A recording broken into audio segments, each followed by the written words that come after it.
আজকের রেসিপি ডুমুর চিংড়ি। খুব সহজ পদ্ধতিতে বাড়িতে বানিয়ে নিন এই রেসিপিটি। চলুন তাহলে ভিডিওটি স্কিপ না করে প্রথম থেকে শেষ পর্যন্ত দেখে নিই। প্রথমে একটা পাত্রে ডুমুর নিয়ে নিয়েছিলাম। এরপর ডুমুরের খোলা ছাড়িয়ে ডুমুরগুলো এরকমভাবে কেটে নিয়েছিলাম। এরপর কড়াইতে জল দিয়ে দিয়েছিলাম। ওই জলের মধ্যে কেটে রাখা ডুমুরগুলো দিয়ে দিলাম। এরপরে ঢাকনা চাপা দিয়ে কিছুক্ষণ সিদ্ধ করে নিয়েছিলাম। এরপরে ওর মধ্যে দিয়েছিলাম অল্প পরিমাণ হলুদ গুঁড়ো ও স্বাদ মতো লবণ। ডুমুরটা ভালোভাবে সিদ্ধ হয়ে যেতে একটা ঝুড়ির মধ্যে জল ঝরাতে দিলাম। এরপর কড়াইয়ের মধ্যে তেল দিয়ে দিলাম। তেল গরম হওয়ার পর দিয়ে দিলাম কালো জিরে।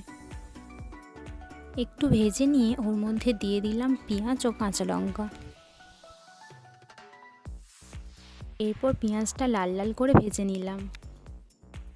এরপর ওর মধ্যে দিয়ে দিলাম রসুন বাটা। এরপর ওর মধ্যে একে একে দিয়ে দিলাম হলুদ গুঁড়ো, লঙ্কা গুঁড়ো, স্বাদ মতো নুন, আদা বাটা ও জিরে বাটা। এবার সব মশলাগুলোকে একসাথে ভালো করে কষে নেব। এরপর দিয়ে দিলাম কাশ্মীরি লঙ্কা গুঁড়ো। এরপর সব মশলা একসাথে ভালো করে মিক্স করে নেব। এরপর সিদ্ধ করে রাখা ডুমুরটা দিয়ে দিলাম। এবারে ডুমুরটা মশলার সাথে ভালো করে কষে নেব।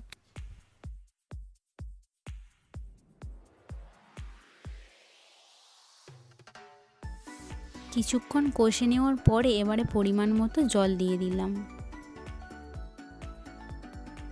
এরপর কিছুক্ষণ ঢাকনা চাপা দিয়ে রেখে দিলাম। এরপর ঢাকনা খুলে একটু নেড়ে নিলাম।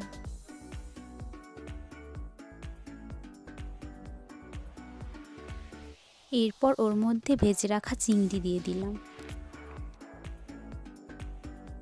এখনও অল্প জল জল আছে, তাই কিছুক্ষণ ঢাকনা চাপা দিয়ে রেখে দেব। কিছুক্ষণ পর ঢাকনা খুলে দেখব যখন এরকম শুকনো শুকনো হয়ে গেছে, ওর মধ্যে দিয়ে দিলাম গরম মশলা গুঁড়ো।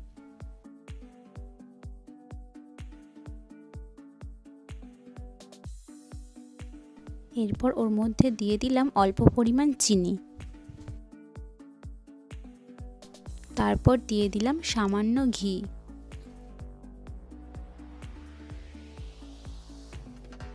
এরপর এরকম শুকনো শুকনো করে নামিয়ে নেব। আজকের রেসিপি ডুমুর চিংড়ি রেডি। আপনারাও বাড়িতে ট্রাই করুন। ভিডিওটি ভালো লেগে থাকলে লাইক, কমেন্ট, শেয়ার করবেন। আর চ্যানেলে যদি নতুন হয়ে থাকেন তাহলে চ্যানেলটি অবশ্যই সাবস্ক্রাইব করবেন নতুন ভিডিও দেখার জন্য। আজকের এই পর্যন্ত।